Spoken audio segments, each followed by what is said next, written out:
isika tafio izy dia ataontsika ny faraky amby roapolo ny volana jona izao.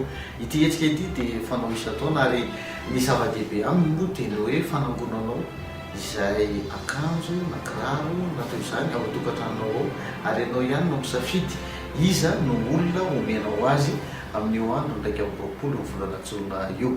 Jereo ary ny page Facebook tafio izy na ihany koa azonao atao avy hatrany no manao an'izay hetsika izay manerana Madagasikara eny eran'izao tontolo izao amin'io andro ny raiky amin'ny roapolo ny volana jona io.